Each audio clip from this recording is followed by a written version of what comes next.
The ripple that crossed the void was not a warp storm, nor a psychic backlash, nor the tremor of some wounded god. It was a footstep, a presence pressing against the membrane of reality with the weight of a memory, too vast, too terrible, too intimately intertwined with the Imperium's deepest wound. Guilliman felt it first, a tightening in his chest, as if unseen chains coiled around his twin hearts. The lion sensed it second, a faint shift in the warp as shadows, like a predator entering a forest already claimed by another. The Emperor felt it last, not because he was slow to perceive, but because he allowed himself one silent moment to acknowledge what was coming. A sun, a blade once forged for glory, a tragedy carved into constant rebirth, and a name that terror had not spoken in 10,000 years without trembling. Angron. In the far reaches of the Sol system, reality split. Not smoothly, not symmetrically, like bone cracking under too much pressure. A crimson fissure tore open the void, vomiting chains of brass, rivers of gore, and the distant echo of a gladiatorial roar, amplified by the hatred of a dead god now bleeding in the warp. At the center of that rupture floated a silhouette, massive, hunched, its musculature twisting like tortured steel cables beneath skin that flickered between mortal flesh and warp-forged armor. Nails, millions of them, sang inside his skull with the frenzy of an approaching storm. His eyes burned like twin suns drowning in blood. The Red Angel had come. Angron exhaled, and the exhalation became a shockwave that shattered asteroids to dust. Around him, the remnants of Khorne's power, fractured by the Emperor's annihilation of Kharn, lashed like wounded serpents, desperate to anchor themselves to one of the few beings still capable of carrying the Blood God's will. Angron did not roar. Not yet. He simply stared toward terror, toward the cradle he once tried to burn, the father he had once sworn to kill, the brothers who had betrayed him, and the destiny that had broken him. "He returns," the Red Angel rasped, each word a thunderclap of barely contained apocalypse. "Then, so do I." His wings of gore ignited, and the warp folded around him like a crown of screaming phantoms.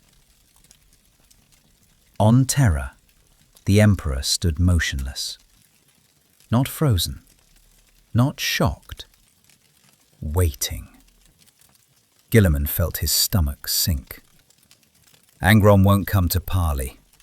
He comes as a weapon. No, the lion murmured. He comes as a wound. The Emperor's voice lowered, not weary, but burdened by the memory of a past even he could not rewrite. I knew this would happen. He did not answer your summons, Guilliman said. He heard it and refused, the lion added. But the Emperor shook his head.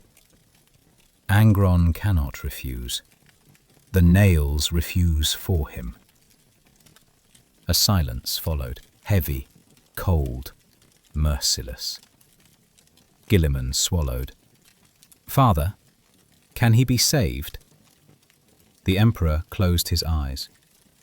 For the first time since his awakening, he looked not powerful, not omniscient, but profoundly, devastatingly human. "No," he said, "but he can be freed." The lion exhaled sharply, understanding the distinction. Guilliman braced himself. "Then we face him here?" "No." The Emperor stepped forward, the marble beneath his feet trembling. "This is a burden I will not place upon Terra again. I will meet him in the void." The High Lords gasped. Custodians stiffened. Guilliman stepped forward. "Father, you just returned. The Imperium does not need me to remain safe," the Emperor said, cutting him off. "It needs me to remain true." He turned to the lion. "Guard Terra." He turned to Guilliman. "Guide it." And then he walked toward the exterior balcony overlooking the orbital lanes, where gunships drifted like wounded predators preparing to pounce. The sky above Terra split with fire as the last remnants of warp storm static dissolved in the presence of his will. The Emperor raised his hand. Space parted. Not a warp jump, not teleportation. A decision imposed upon physics. He stepped upward, leaving the marble behind, ascending into the air as naturally as a man taking a single step onto a higher platform. Guilliman reached for him instinctively. The lion held him back. "Let him go," the first said. "This is between a father and a son." Guilliman's jaw tightened. "And between a god and a monster."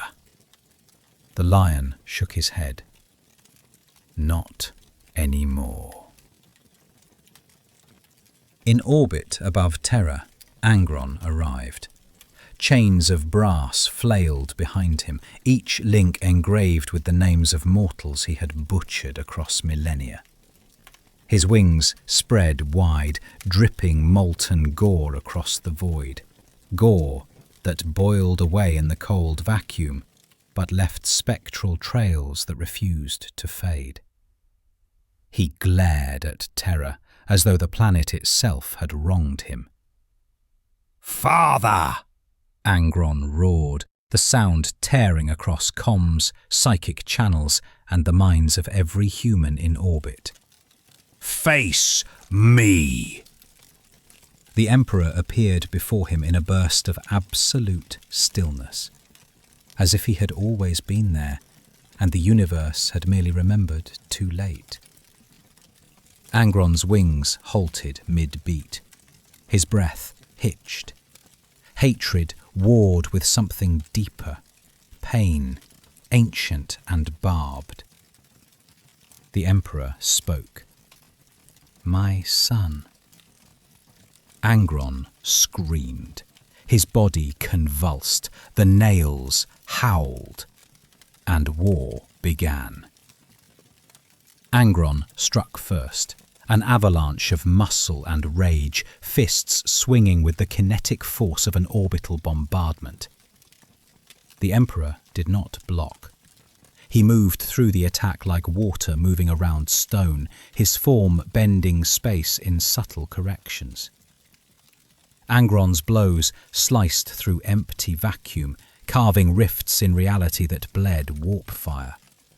"Stop dodging me!" he roared, wings lashing like blades. "Fight me! Kill me! End this curse!" The Emperor lifted his palm. "I will not kill you." Angron's scream shook moons. "You already did!" He slammed into the Emperor with a blow that would have cracked planets. This time the Emperor caught it, not with power, with sorrow. "Angron," he whispered. The Red Angel froze. For a heartbeat, a single heartbeat, the gladiator child of Nuceria surfaced beneath the demon prince, eyes wide with a pain older than language. "I'm sorry," the Emperor said. "I could not save you then." Angron trembled. Blood tears drifted into vacuum. "Liar." The Emperor stepped closer. "But I can free you now." He placed a hand on Angron's brow. The nails shrieked. Warp energy exploded outward. Angron convulsed, claws raking at his skull, wings thrashing, voice breaking. "No! No! Don't! Don't take them! Don't take my pain! It's all I have left! It's all I am!" "No," the Emperor whispered. "You are more." Light erupted, red, gold, white, warp, flesh, memory. Angron screamed, a scream stripped of rage, stripped of hatred, stripped to its core. A child's scream. A boy on Nuceria being dragged into the arena. And then silence. Angron sagged forward. His massive body shrank. The wings dissolved. The warp-forged armour cracked, flaked, fell into nothing. A figure remained in the Emperor's arms. Once monstrous, now simply tragic. Angron, the man, looked up at his father. Normal eyes. Human eyes. For the first time in 10,000 years. "Father," he whispered. The Emperor held him as gently as if he were a wounded child. "Rest." Angron exhaled, a long, shuddering breath. And then he died.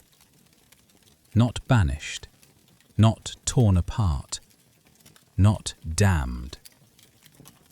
Released. His body turned to dust, a peaceful dust, and drifted into the void.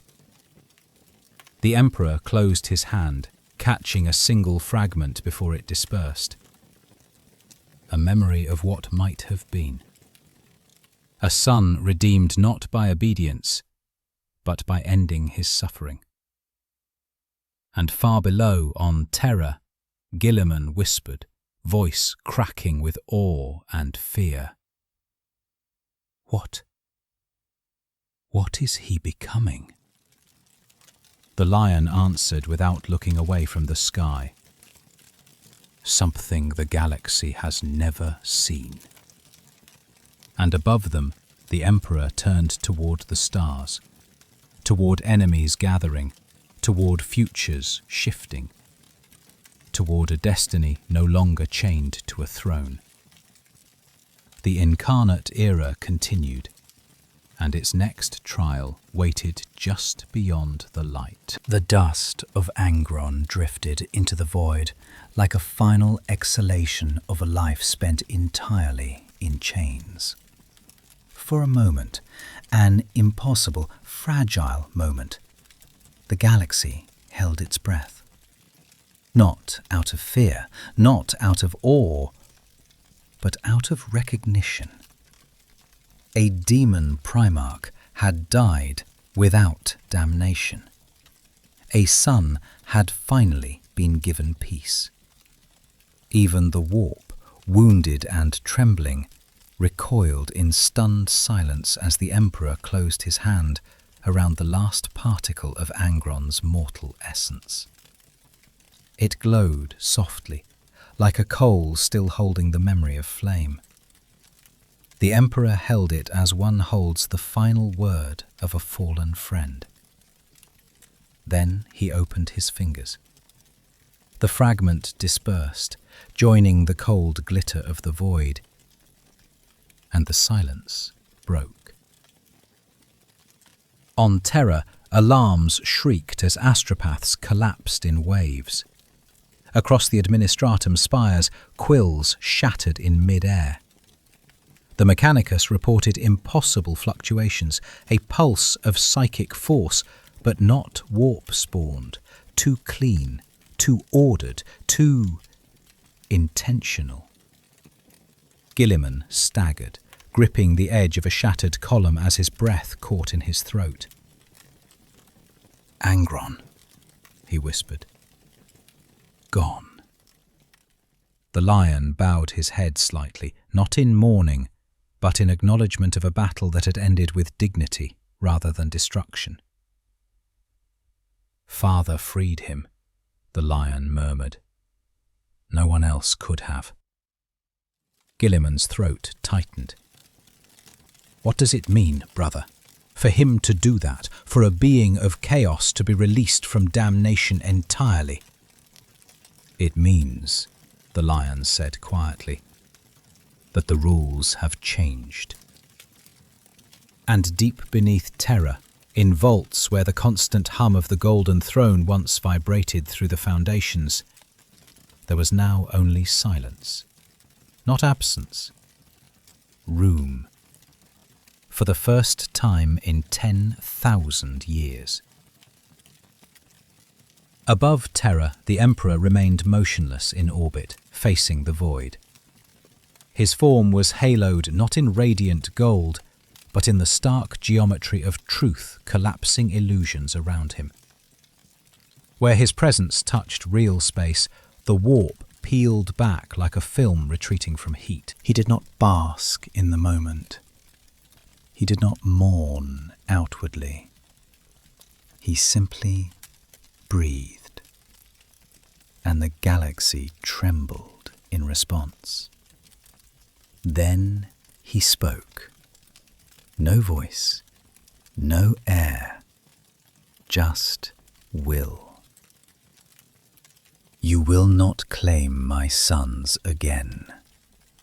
In the warp, the Chaos Gods recoiled as if struck. Khorne's roars were broken gurgles now, his throne cracked, rivers of blood choking with coagulated rage. Slaanesh whimpered, shape flickering. Tzeentch screamed in 1,000 voices at once as his labyrinths collapsed into contradictory nonsense. Nurgle sagged, his garden shedding rotted petals like tears. They felt something unfamiliar, something they had mocked, something they had not believed possible.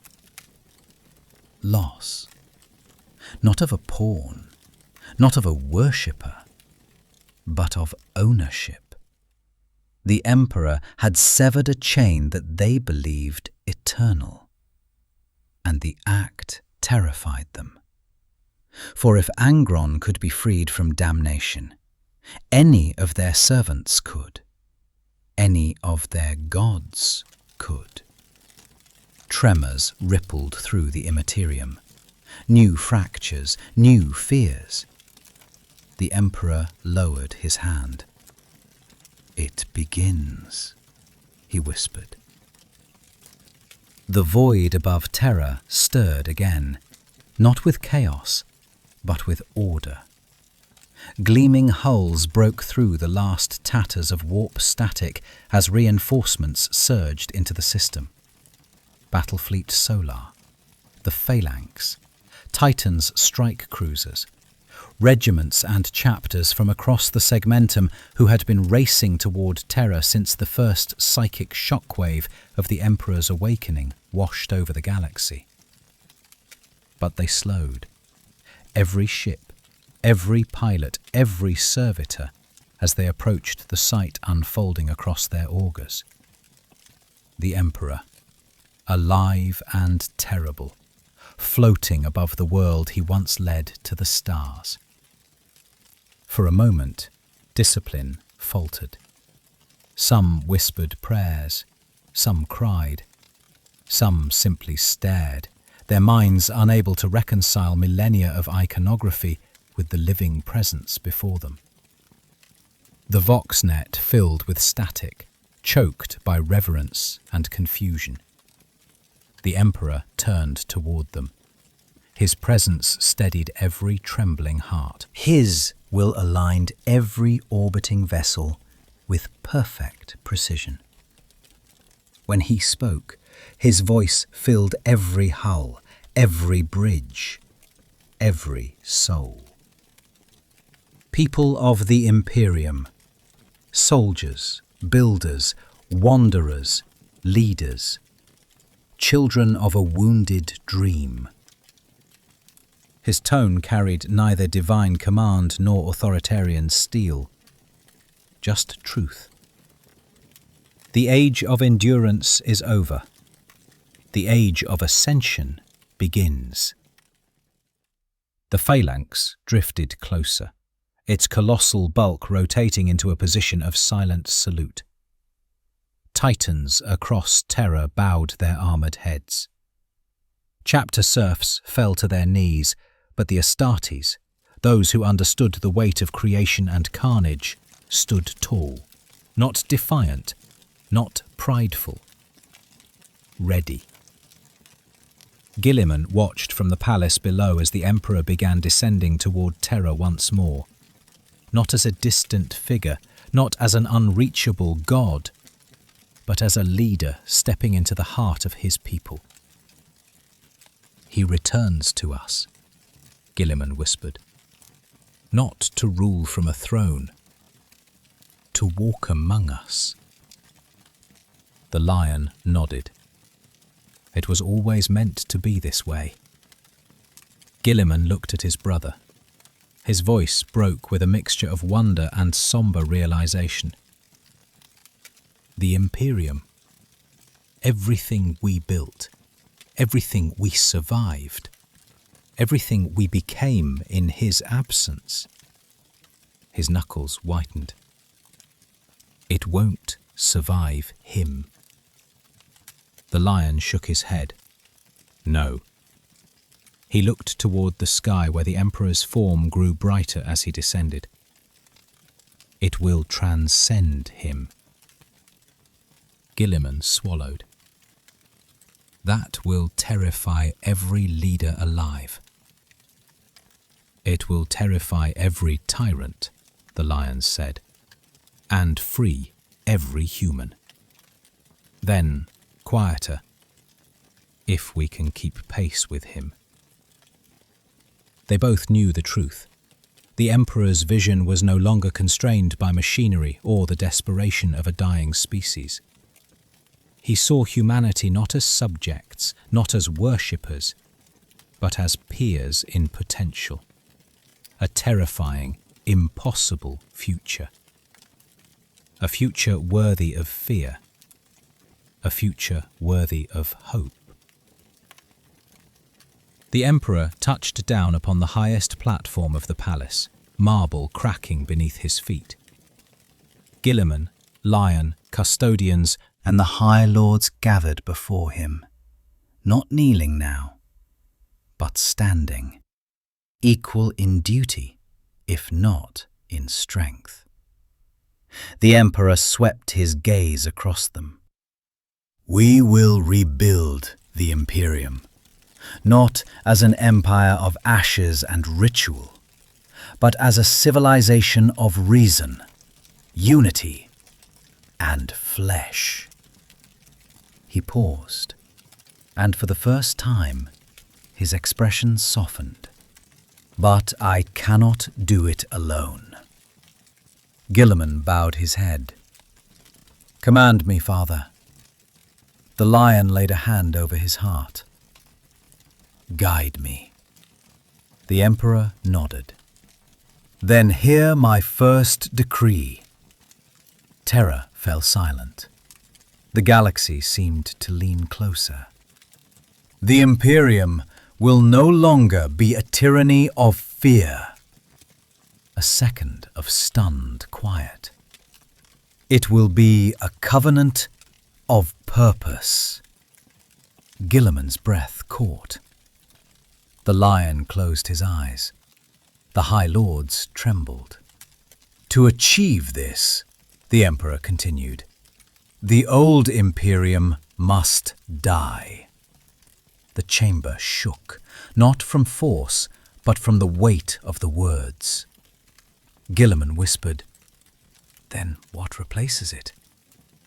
The Emperor looked out across Terra, across humanity, across the future. "Something we will build together." He raised his hand. "A future worthy of the species I created." And as the winds of a new era swept across Terra, carrying the ashes of the old, a single truth solidified. The Incarnate Era was not a chapter, not a reign. It was a revolution, one that no god, man, or demon could halt. Not anymore. The wind across the upper terraces of the Imperial Palace carried the scent of ozone, scorched stone, and something older. Possibility, raw and sharp as the breath before a battlefield cry. Below, the sprawl of terror trembled under the weight of transformation. Billions felt the paradigm shift like a pressure change in their bones. Entire hive cities woke as if from a millennia-long nightmare. Pilgrims wept not in piety, but because the world no longer demanded it of them. The Emperor stood above them all, a solitary figure draped in nothing but the gravity of his own existence, the shattered throne behind him like the carcass of an obsolete god. Guilliman and the lion flanked him, titanic silhouettes cast long against the rising dawn. Guilliman's fingers flexed unconsciously, the mind within him recalculating entire civilizations, reweaving logistics, burning outdated doctrines like chaff. The lion remained silent, still as obsidian, yet his eyes tracked every shifting shadow, already measuring threats old and new. Below them, the High Lords lingered like ghosts at the periphery, unsure whether they had been spared or simply not yet judged. The Emperor turned away from the horizon. The movement alone silenced every breath. "We begin with truth," he said. Guilliman bowed his head in solemn understanding. The lion's hand tightened around the hilt of his blade. The High Lords paled. The Emperor walked forward, each step ringing through the marble like the pulse of a newborn epoch. His gaze swept across the gathered mortal rulers, the bloated administratum lords, the trembling ecclesiarch, the augmetic priests whose mechadendrites twitched with instinctive fear. "Your power was built on my absence," he said. No accusation, just fact. "Your authority derived from a corpse you could not comprehend." Silence crushed the chamber. The ecclesiarch attempted to kneel again, as if the gesture would shield him from judgment. The Emperor did not allow it. "Stand." The word struck like a commandment rewritten across reality. The trembling priest obeyed, sweat rolling down his brow. The Emperor approached him. The entire chamber froze. "You have spoken my name," he said, "more than any mortal alive." The ecclesiarch's breath hitched. Yes, Lord, always." "You have spoken," the Emperor continued, "but you have not heard." And then, in a voice neither cruel nor kind, simply true, "The Imperial cult ends." A scream tore through the chamber, not from a throat, but from a worldview collapsing in on itself. The ecclesiarch sagged as if his bones had liquefied. The administratum gasped as one. Even the custodians stiffened, their golden masks hiding the shock reverberating in their gene-crafted hearts.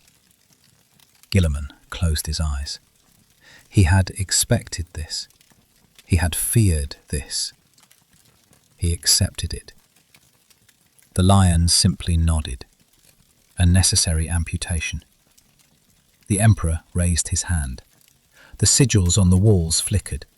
The incense burners extinguished. The statues of saints cracked down their spines, shedding centuries of calcified superstition. "Humanity will not kneel to me," the Emperor said. "It will stand with me." The ecclesiarch fell to his knees anyway, this time out of despair, not devotion. "But, my lord, without faith, without belief, how will humanity find unity?" The Emperor leaned closer, his voice a scalpel. "By knowing, by choosing, by becoming." The priest sobbed. The Emperor placed a hand on his shoulder, gentle, impossibly gentle. "You will not be punished for misunderstanding me," he said, "but you can no longer claim to speak for me." The ecclesiarch collapsed fully, whispering prayers that dissolved like vapour. The Emperor stepped past him. "Next." The Fabricator General's proxy stiffened. "My lord, the Mechanicus, our dogma, our rites, our veneration." "Your ignorance," the Emperor cut in, "has shackled mankind's progress longer than chaos ever managed." The proxy recoiled as if struck. Sparks burst from his augmetics. "You worship devices," the Emperor said, "because you no longer remember how to understand them." A mechadendrite twitched erratically. "The Omnisire does not exist." The words detonated through the chamber. The Fabricator General's proxy convulsed, struggling to process a heresy spoken by the very being the Mechanicus believed was the Omnisire. "You will learn," the Emperor said, "or you will be replaced by those who can." Guilliman exhaled sharply. The lion's posture did not change. They both knew this was necessary. Brutal. Surgical. Final. The Emperor turned to the Lord Commander Militant. "And you," he said. The woman straightened, armour clattering as she bowed her head. "My lord," she whispered, "I am yours to command." The Emperor's expression shifted, just slightly. "No," he said. "You are humanity's to command." Confusion flickered across her face. "Father," Guilliman said carefully, "the military hierarchy remains," the Emperor said, "but no longer as an instrument of tyranny. The Imperium will not be held together by fear of punishment, nor by worship of institutions." He looked toward the open sky again. "It will be united by purpose." Guilliman bowed. "I will make it so." "You will begin it," the Emperor corrected. "The galaxy will test what we build, constantly." The lion stepped forward. "And I will answer those tests." The Emperor nodded. "There is one more matter." The lion stilled. Guilliman stiffened. The High Lords swallowed. "The Primarchs." The Emperor's voice deepened, an echo of the days when his gene sons walked beside him across burning continents. "Some will return." The lion's eyes sharpened. Guilliman inhaled sharply. The Emperor continued. "Some will resist, some will hide, some will seek redemption, Some will bring ruin. He turned toward his sons.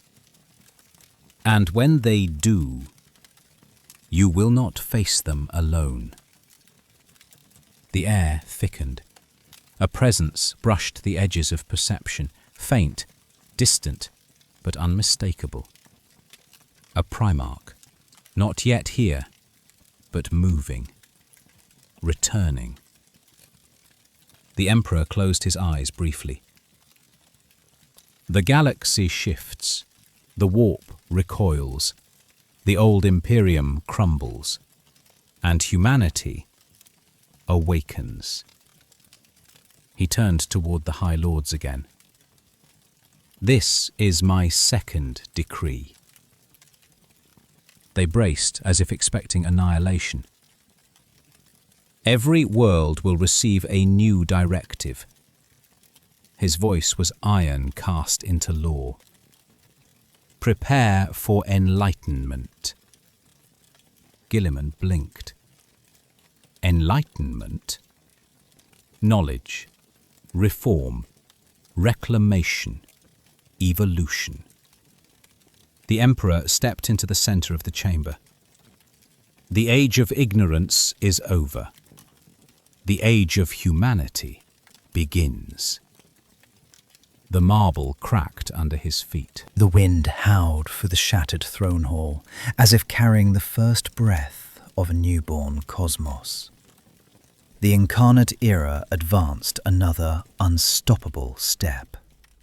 And far from terror, across the stars, a figure, ancient, wrathful and long lost, turned toward home. The next sun was coming, and the galaxy would tremble again. A low vibration rippled through the substratum of reality. Too faint for mortal senses, too subtle for augurs, yet so vast that even the Emperor's newly awakened presence shifted, as though something ancient and familiar had brushed the very edges of his infinite awareness. He did not react outwardly. He did not need to. The change in his stance, so slight it could be mistaken for the settling of weight, told Guilliman and the lion that something monumental had stirred. Something with a name carved deeply into the old scars of the Great Crusade. A returning sun. But not one like Angron, chained to torment. Not one like the lion, walking the shadows of regret. Not one like Guilliman, resurrected in reason. This presence was different. Darker, hungrier, uncertain. The High Lords did not feel it. Their panic was still fixed upon the Emperor's proclamations, their minds fracturing beneath the impossible shift away from millennia of dogma. But Guilliman felt the pulse. It ran along the psychic plane like a heartbeat through the void. The lion felt it too, more instinctually, like a predator sensing the return of an apex rival. The Emperor spoke at last. He approaches. Guilliman's breath hitched. Which brother? The Emperor did not answer immediately. His silence was the answer. The lion's hand drifted toward his blade. It cannot be.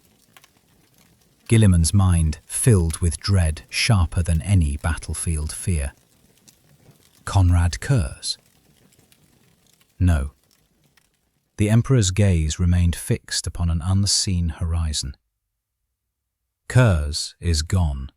His path is ended. Guilliman swallowed. Mortarion? The Emperor's eyes flickered, but he did not nod. He crawls in the shadow of what approaches, the Emperor said. But he is not the shadow itself. The air shifted again, cold, predatory, unbound. A sensation like shattered glass falling through water ran across the warp. And Guilliman whispered the name that rose unbidden in his thoughts. Lorgar. The Emperor's gaze hardened, not in anger, but in recognition of a wound reopened. No, he said. He observes. He waits. But it is not him. The lion exhaled slowly, eyes narrowing. Then only 3 remain. Guilliman stiffened. The Emperor nodded once. Perturabo, he said quietly. The Iron Lord awakens. Silence, heavy as a collapsed star. Guilliman felt an old, bitter familiarity rise in his chest, the weight of a war strategist preparing for a siege against a mind as sharp as his own. The lion's posture changed subtly, shifting into the readiness of a man who had once fought his brother amidst the ruins of galaxies. But Perturabo died, Guilliman said, during the long war, lost in the maze of havoc.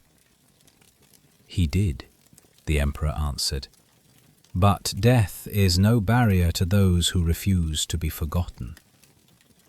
He stepped forward, and Perturabo has never allowed himself to be forgotten. Far across the galaxy, in the rusted carcass of a dead forge world orbiting a black dwarf star, reality thickened into iron. Not metaphorical iron, conceptual iron. A structure of impossible geometry manifested, an angular fortress of fractal steel, its walls shifting like clockwork breathing, its towers rotating in defiance of physics. The air burned cold, heavy with the scent of lubricants and old blood. Inside that fortress, a figure stirred upon a throne made of shattered tanks, broken suns and bent timelines. A massive silhouette, a hulking intellect, eyes like dim red furnaces. Perturabo. Not demon, not mortal. Something between, something worse. His breath rattled like war engines waking from dormancy. His armour, massive, industrial, engraved with labyrinthine symbols, snapped into alignment around him. He flexed his hands, steel scraping against steel. Then he opened his eyes. In them burned resentment so ancient it had petrified into purpose. "Father lives again," he growled. The words sent cracks through the fortress walls. Gears halted, engines screamed in terror. Perturabo stood. He felt the warp ripple, felt Angron's release, felt the shift in cosmic architecture. He inhaled deeply. So the game changes. He stepped forward, each footfall shaking the fortress to its conceptual foundations. "And now," he snarled, "so will I." On Terra, the Emperor inhaled. The air quivered. "Perturabo's pain runs deeper than any war wound," he said. "He believes I cast him aside. He believes I loved his brothers more. He believes the galaxy betrayed him." Guilliman closed his eyes. He had seen in 1,000 tactical simulations the horrifying efficiency with which Perturabo waged war. "He will come for Terra." "Yes," the Emperor replied. "But not as Angron did. Not in fury."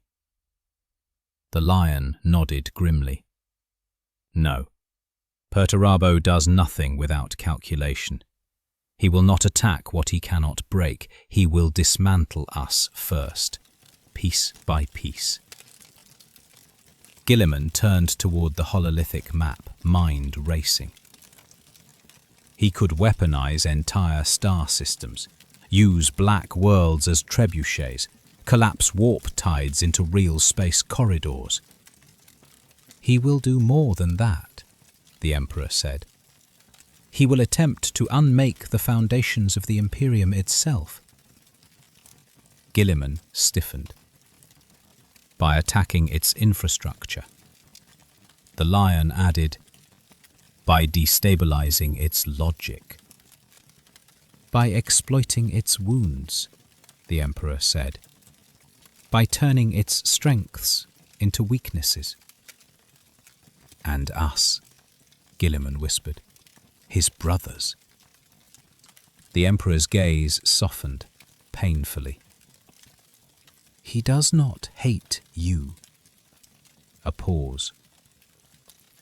He hates me. Guilliman exhaled. The Lion lowered his eyes, and the Emperor looked toward the sky again, face unreadable.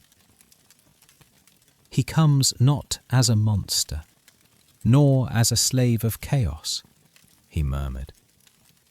He comes as a son with a grievance. Can he be redeemed? Guilliman asked softly. The Emperor answered without hesitation. Yes. A beat. But redemption is not the danger. Guilliman frowned. Then what is? The Emperor turned fully to his sons. His expression was iron, final, absolute. The danger, he said, is that Perturabo will demand an answer. An answer to what? The Lion asked. The Emperor closed his eyes. To the question he asked me the day he fell. Did you ever love me? The chamber froze. Even the High Lords felt the weight of the words. Guilliman's voice trembled. And what will you tell him? The Emperor opened his eyes, brighter, deeper, more human than any myth painted him. The truth, he said, and the truth may break him. A distant tremor rolled across the galaxy. Perturabo was coming, and the Incarnate Era prepared to face its next great fracture. A vibration the size of a galaxy stretched thin passed through the warp like a shudder of metal cooling too fast. And terror, holy terror, cradle of humanity and grave of its innocence, felt it echo in the marrow of its bedrock. The Emperor's eyes lifted slightly as though he were listening to the creak of an old door opening after 10 millennia of pressure. Guilliman felt the tremor like a spike of cold logic piercing the base of his skull. The Lion sensed it like the footstep of an enemy whose scent he knew too well. The custodians felt it only as unease, a tightening behind their breastbones as if the air had grown thicker around them. But the Emperor felt the truth. He has begun, he murmured. Guilliman stepped forward. Perturabo? Yes, the Emperor replied, but the word carried no surprise, only inevitability. His first move is already made. The Lion's voice lowered into a predator's growl.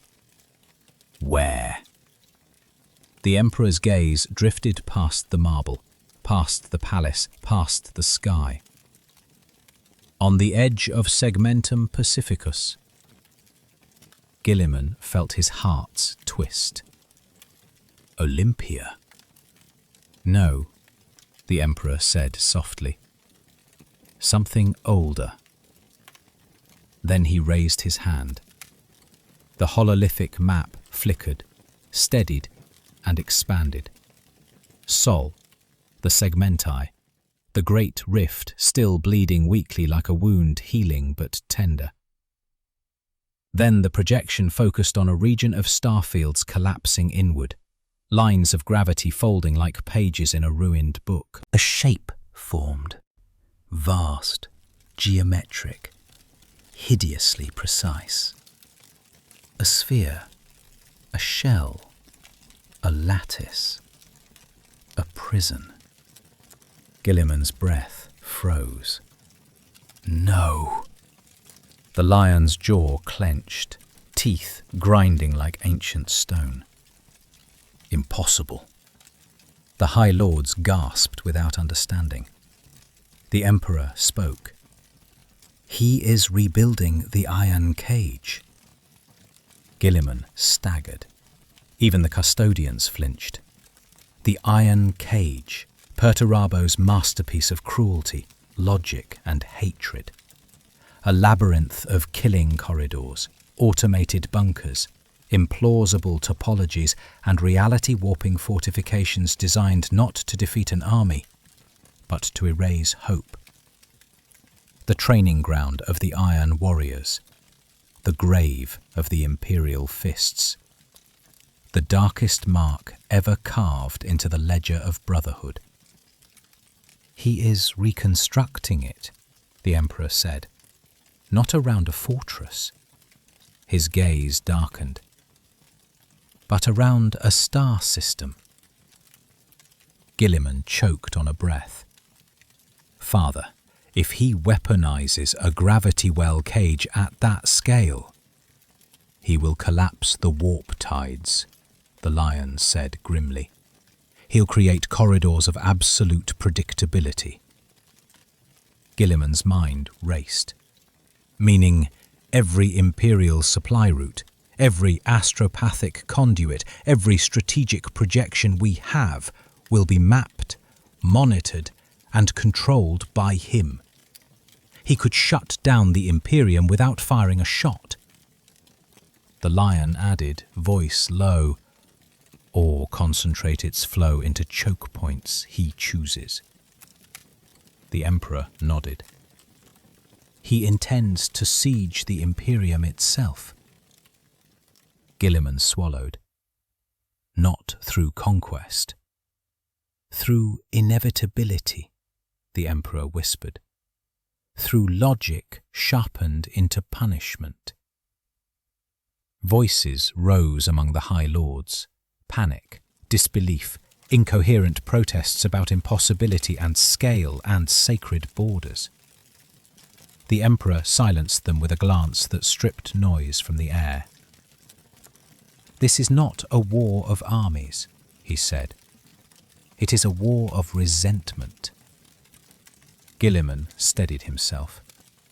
Then we must strike now, before his construction is complete, before the iron cage closes around the Pacificus corridor. No, the Emperor said. Guilliman stared at him. Father, if we strike too soon, the Emperor replied, he will see it as proof that I fear him. Guilliman hesitated. Don't you? No. The lion stepped forward. Then what must we do? The Emperor turned toward the shattered balcony, where sunlight bled across his form. We must speak to him. Guilliman's eyes widened. Perturabo will not listen. He will, the Emperor said softly, if I ask him the one question he fears. Guilliman searched his father's expression, a face carved from both sorrow and certainty. Which question? The Emperor answered, with an ache so old it might have predated stars. Why he suffers. Silence. The lion exhaled slowly, a grim breath. He will not take that kindly. No, the Emperor said. He will rage. He will accuse. He will push every wound to its limit. Guilliman whispered, He will force you to confront the past. The Emperor closed his eyes. Yes. And the truth? the lion asked. "Will it break him?" "Perhaps," the Emperor said, "but lies have broken him more." Guilliman stepped closer, voice trembling with the weight of what he knew must be asked. "Father, why now? Why Perturabo next? You could simply crush him before he grows dangerous, before he scars the Imperium again." The Emperor turned his gaze upon Guilliman, not harsh, but heavy with the burden of millennia. "Because if I destroy him without confronting what I did to him," he said softly, "the Incarnate Era will be born in hypocrisy." The chamber fell still. Guilliman swallowed. The lion's eyes softened, barely. "Then," the lion said, "you intend to redeem him?" "No." The Emperor stepped into a beam of sunlight, his shadow stretching long behind him. "I intend to tell him the truth." Guilliman's breath caught. "No matter the cost?" "Yes." The lion bowed his head. "Then we prepare for the hardest battle a father can fight." Guilliman exhaled. "The battle for a wounded son." The Emperor nodded once. "My next journey," he said, "Is to the iron cage." Guilliman steadied himself. "Then we will gather the fleets." "No." The Emperor's voice was gentle but absolute. "I go alone." Guilliman nearly shouted, "That is madness!" The lion moved between them. "Brother, look at him." Guilliman turned and froze. The Emperor was not radiant, not terrible, not overwhelming. He looked tired, human. A father who carried unresolved grief deeper than any wound the galaxy could inflict. Guilliman felt his anger dissolve, replaced by something quieter, sadder. "You truly believe you can reach him?" Guilliman whispered. "I believe," the Emperor said, "that I owe him the attempt." And then, a sound ripped through the warp like the shriek of worlds bending. Guilliman staggered. The lion drew his blade. The High Lords collapsed to their knees. The Emperor looked upward. A voice echoed across reality. Cold, iron, patient. "Father." "Perturabo." Guilliman's blood froze. The lion stiffened. The Emperor whispered, "It begins." The Incarnate Era stepped into the shadow of the Iron Lord, and the next confrontation would not be war alone. It would be confession. The single word, Father, echoed across the warp and real space alike, not carried by vox, nor psyche choir, nor demonic roar, but by engineered intentions so precise it slipped between the layers of reality like a blade sliding cleanly between ribs. It was the voice of Perturabo, but not the voice of a demon, nor of the broken warlord of the iron cage. It was the voice of the sun, who had once designed entire star fortresses as gifts. The voice of the child, who had once built toy citadels in the dust of Olympia and waited for approval that never came. And that made it the most dangerous voice of all. The Emperor heard the grief behind it, not softened by time, but sharpened into a geometry of resentment so perfect it could cut worlds. Guilliman felt the weight of the message in his bones. The lion felt it like a predator, recognizing another hunter's pattern in the brush. The High Lords felt only terror. They did not understand the meaning. They did not need to. The Imperium trembled. The Emperor stepped toward the open air of the balcony, where sunlight fractured around him without divine spectacle, bending simply because reality preferred his presence to its own laws. He spoke quietly, but his words traveled across every mind of every soul on Terra. "You will not answer this call," he told Guilliman and the lion. Not yet. Guilliman grit his teeth. Father, if Perturabo contacts you directly, it is not a summons, the Emperor said. It is an accusation. The lion's eyes narrowed. Or an invitation. No, the Emperor said. It is a demand. A cold wind blew across the palace, though no weather system accounted for it. It smelled faintly of rust and old oil, the scent of forgotten forges, the scent of Olympia before it burned. Perturabo. Across the galaxy, so far that the constellations distorted from the vantage of Sol, a construct of impossible magnitude hung in the void. It rotated with perfect mechanical harmony, as though driven not by engines but by principle itself. A fortress of pure logic, a forbidden city of iron. Perturabo's new iron cage.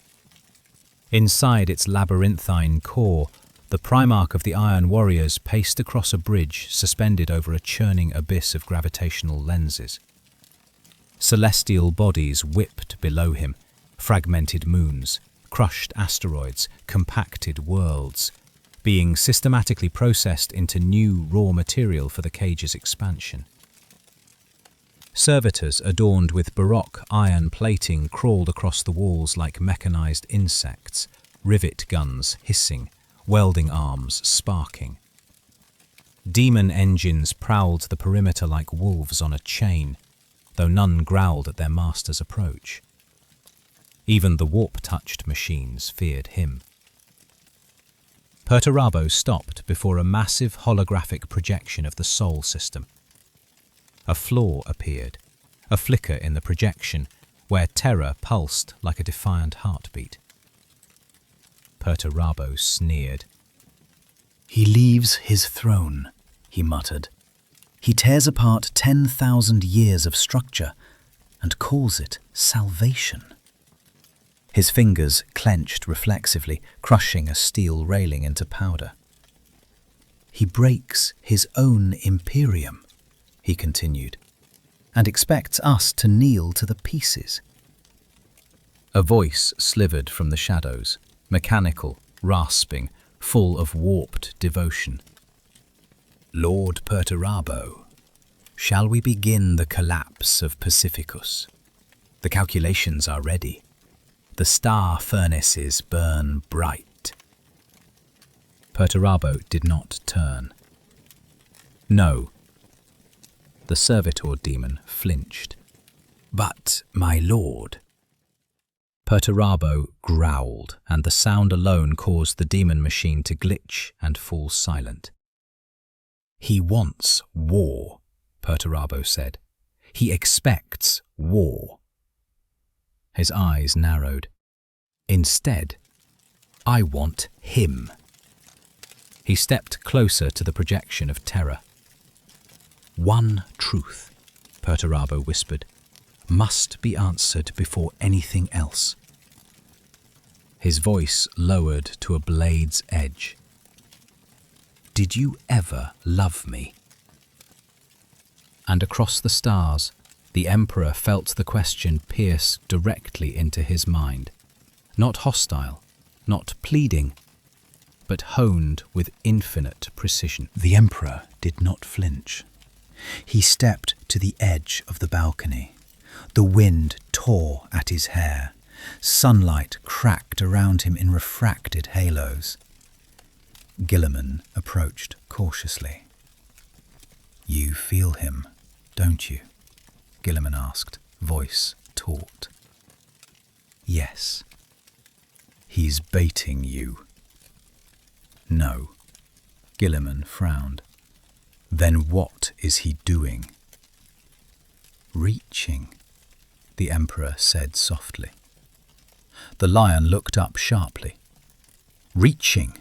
After 10,000 years of hatred? After 10,000 years of silence, the Emperor said.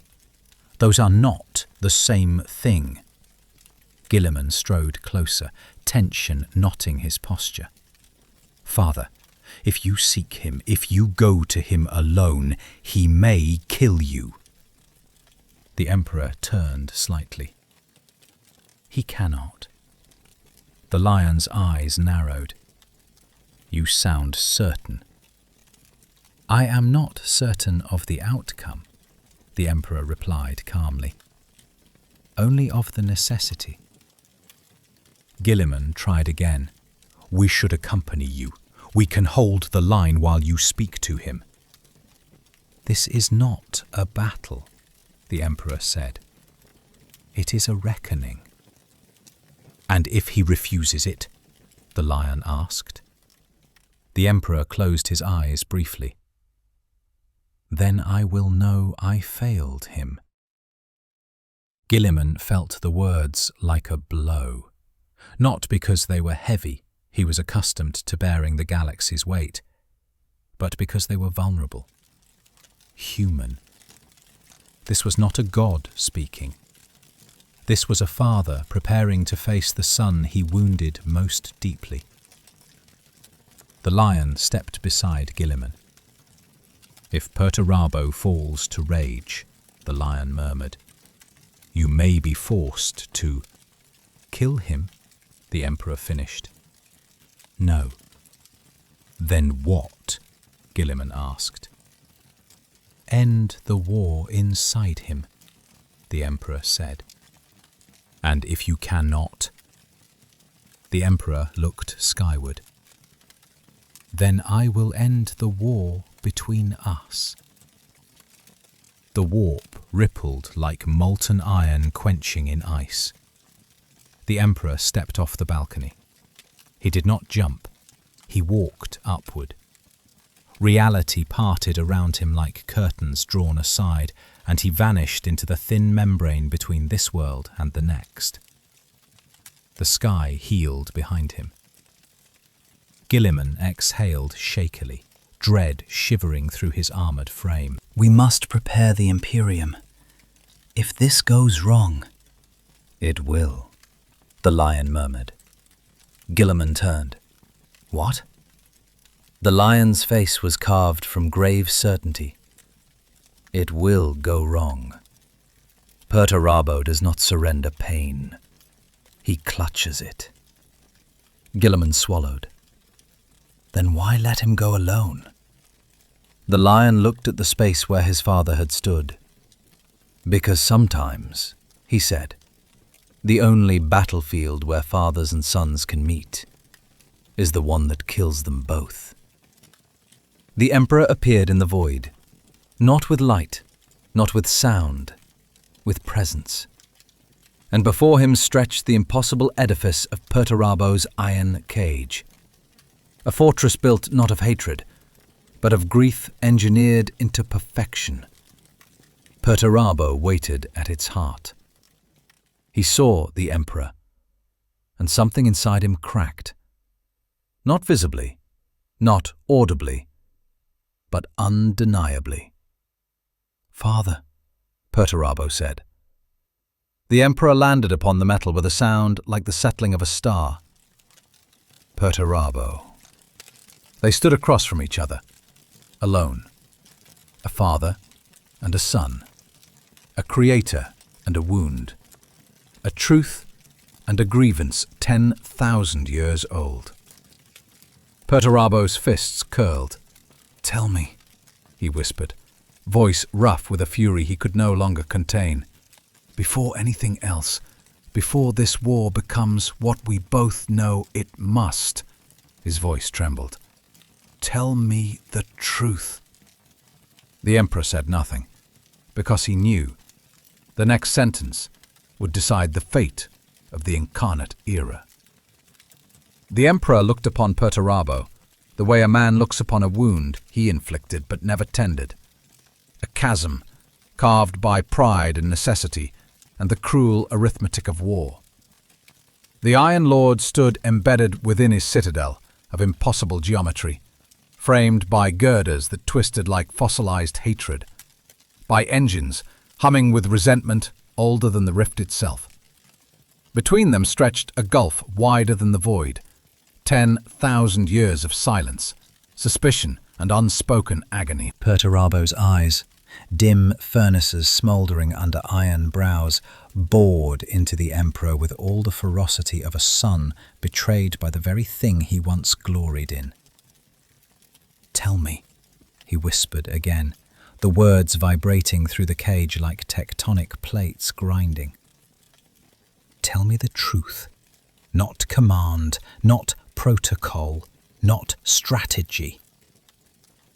He stepped forward, heavy as a collapsing bastion.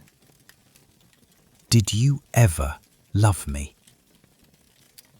The question hung in the void like a loaded gun. The Emperor did not answer immediately. He allowed the silence, allowed the pain, allowed the weight. Perturabo snarled, voice cracking. "All my life, before Olympia burned, before the heresy, before Dawn and his golden suns were carved into symbols of virtue while I bled in the shadows. Say it!" The Emperor finally spoke. "Yes." Perturabo staggered, as though the word had struck him harder than any blade. "I loved you." "Liar!" Perturabo spat, but the word lacked certainty.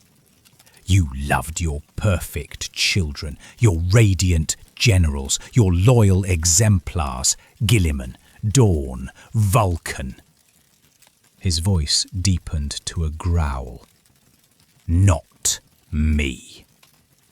A pause. "Never me." The Emperor stepped closer. "Perturabo, you were my son." "Was?" Perturabo's laugh came out fractured, half sob, half snarl. "Was? You see? Even in your words, I am past tense, forgotten, corrected." He spread his arms wide, revealing the labyrinth around him. "I built wonders for you. I built fortresses, empires of logic, engines of war beyond comprehension. I solved problems the others could not, problems they feared." His voice trembled. "And all you saw were the weapons." The Emperor did not deny it. That silence was another blade. Perturabo's shoulders sagged. "Then tell me why." A beat. "Why did you never choose me?" The Emperor inhaled slowly. Real. Human. "Because I failed you." Perturabo froze. The Emperor continued. "From the moment I found you on Olympia, hardened by a world that worshipped strength and punished compassion, I treated you as a tool of necessity, rather than the child who survived torment no son of mine should have known." The Iron Lord trembled. The cage around him vibrated with sympathetic resonance. "I demanded from you clarity without comfort," the Emperor said. "Brilliance without praise, discipline without forgiveness." "And you left me to do the dirtiest work," Perturabo said, voice hoarse. "The sieges, the attrition, the slaughterhouse wars." "Because I knew you could," the Emperor said, "and because I did not want to burden your brothers with them." Those words hit harder than any admission. Perturabo staggered as if punched. "You hid them from the horrors and fed them to me." The Emperor bowed his head, not in subservience, but in sorrow. "Yes." The Iron Lord roared, punching a metal pillar with such force it shattered into molten fragments. I was your monster. No, the Emperor said. You were my protector. Perturabo's snarl broke. His breath came in ragged gasps. You destroyed Olympia, he whispered. You forced my hand. You made me kill them. You made me prove every terrible thing they ever believed about me. The Emperor stepped closer. Olympia was not your fault. Don't. It was mine. Perturabo froze. The Emperor's face held no grandeur, no radiance, no godlike judgment, only regret deeper than oceans. I sent you back to a world I knew was dying, he said. I sent you alone. I begged you for guidance, Perturabo screamed, and you gave me orders.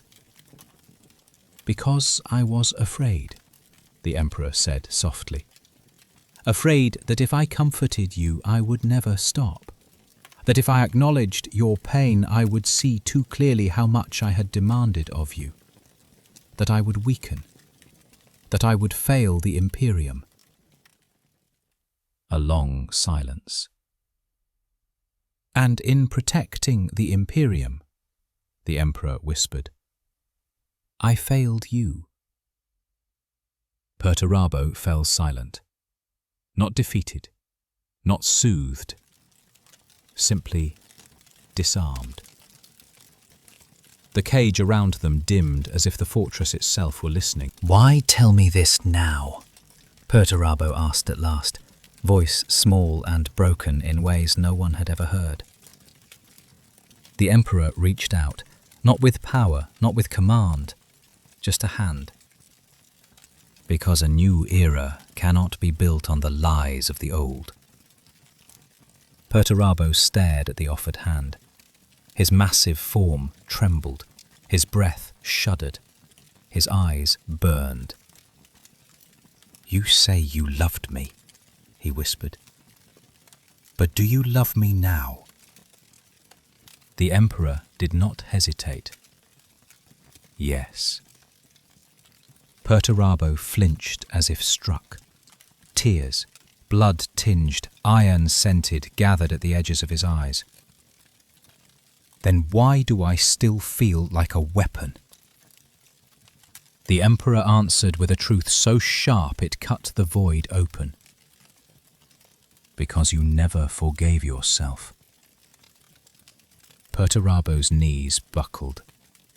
For a moment he was no warlord, no demon-forged engineer, no iron lord.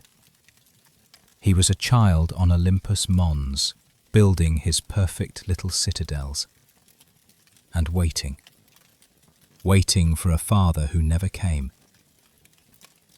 The Emperor knelt before him. I am here now, he said. Perturabo's voice broke into a whisper.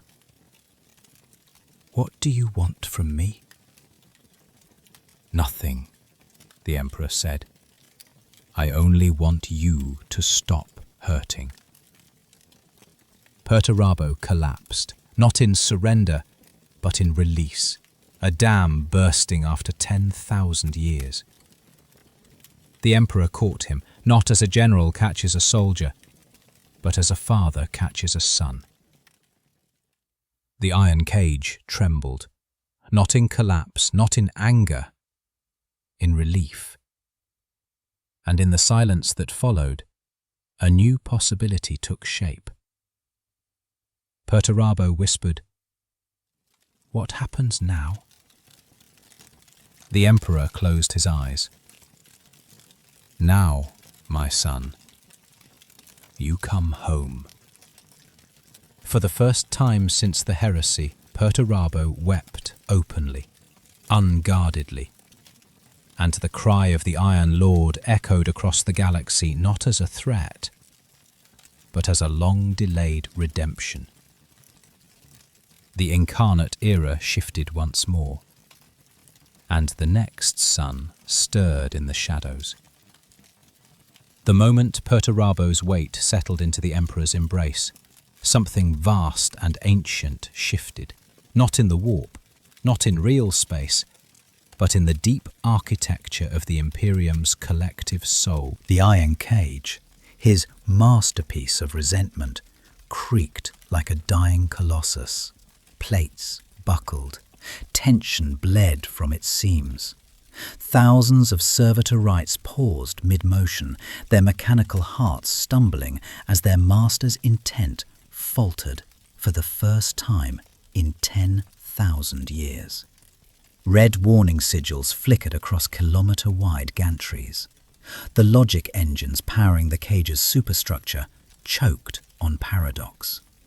What does a fortress built of pain become when the pain is released? They had no answer. They only trembled. Perturabo trembled. The Emperor held him with an impossible gentleness, a tenderness that seemed to violate the physics of a being so titanic. No radiant aura, no divine spectacle, just an embrace that rewrote the nature of strength itself. The Iron Lord's breath came ragged, hitching against the immensity of a grief he had never allowed himself to feel.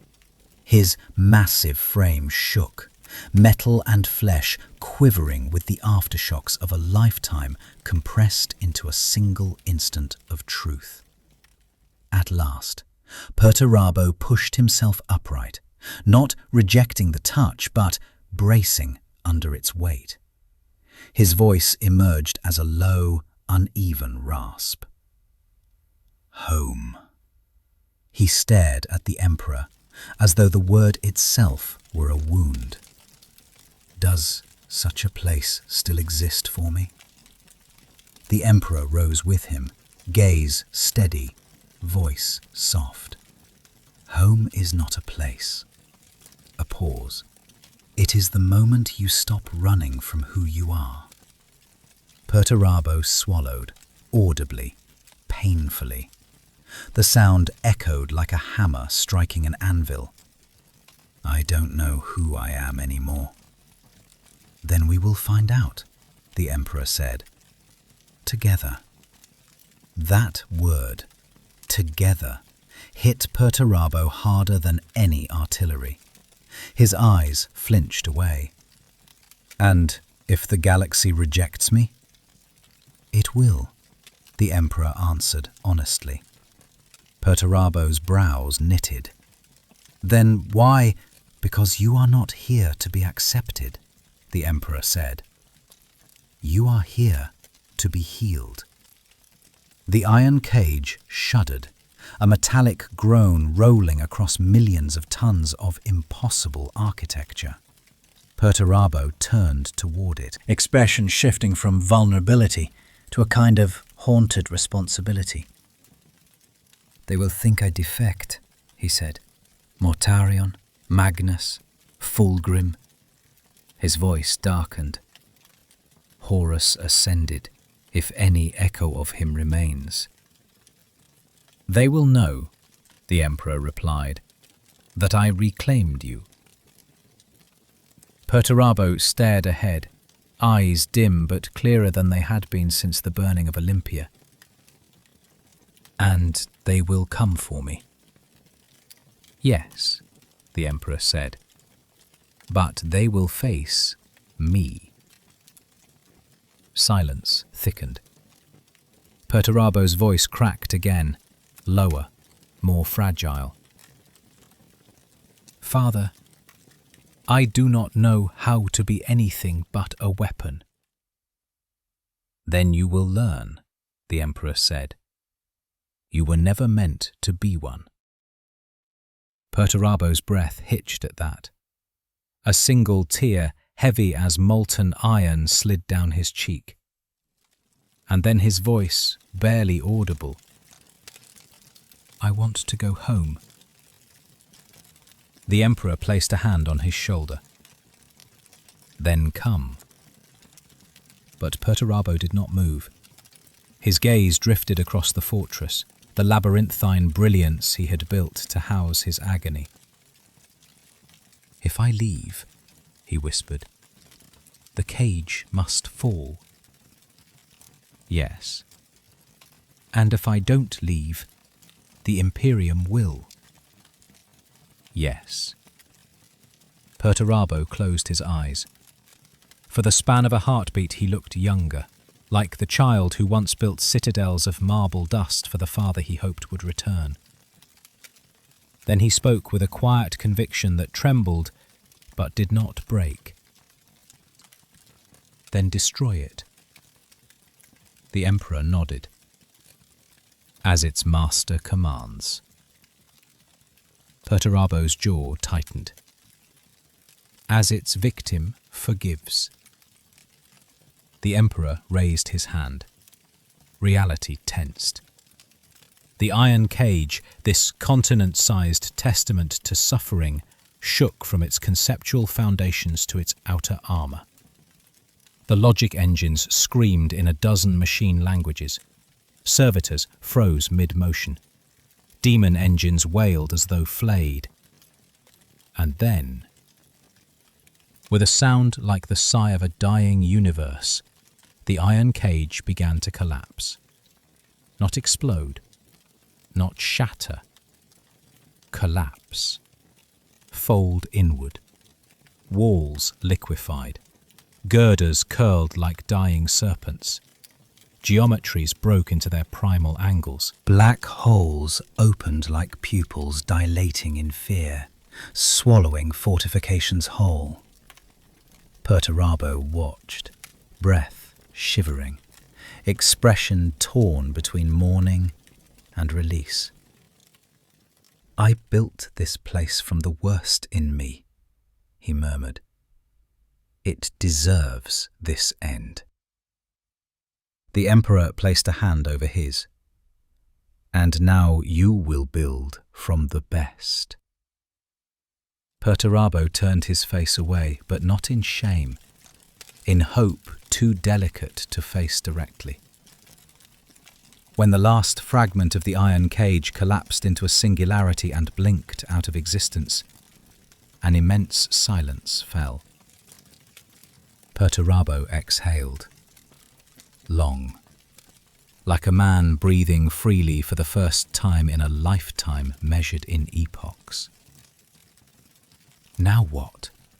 he whispered.